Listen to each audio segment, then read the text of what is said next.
Notre édition spéciale consacrée à Bruxelles, mais nous ne parlons pas que des attentats de Bruxelles. Nous allons revenir sur Nicolas Sarkozy et la justice. La Cour de cassation a estimé que les écoutes des portables de Nicolas Sarkozy et de son avocat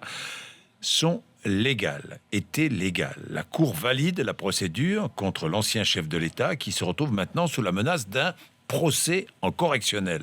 Mathieu Rouault, que contenaient exactement ces écoutes téléphoniques ? Il s'agit de conversations entre Nicolas Sarkozy et son avocat, maître Thierry Herzog. Leurs portables, officiels mais aussi officieux, ont été écoutés au cours de l'année 2014. Nicolas Sarkozy se faisait appeler Paul Bismuth, on s'en souvient, un pseudo pour tenter de cacher son identité, et les échanges portent sur l'affaire Bettencourt, instruite à Bordeaux. Thierry Herzog explique à Paul Bismuth, alias Nicolas Sarkozy, qu'il a trouvé le moyen de savoir comment évolue l'enquête, je cite, de ces bâtards de Bordeaux. Gilbert Azibert, un haut magistrat très bien informé, peut leur fournir des renseignements couverts par le secret de l'instruction.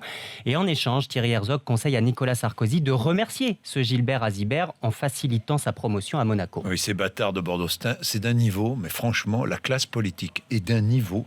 Ces écoutes ont permis à la justice de mettre Nicolas Sarkozy en examen pour corruption et trafic d'influence. Toute la question était de savoir si le procédé était légal. La Cour de cassation a dit oui.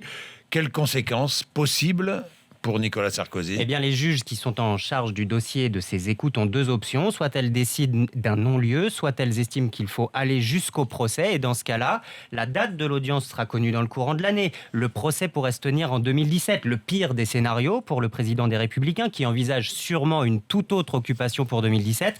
Ce procès remettrait sérieusement en question sa candidature, d'autant que c'est la seule affaire dans laquelle un ancien président de la République a été placé en garde à vue et que ce n'est pas la seule inscrite au casier judiciaire de Nicolas Sarkozy. Le mois dernier, il a été mis en examen pour financement illégal de campagne présidentielle dans le cadre du dossier Big Malion. Merci Mathieu.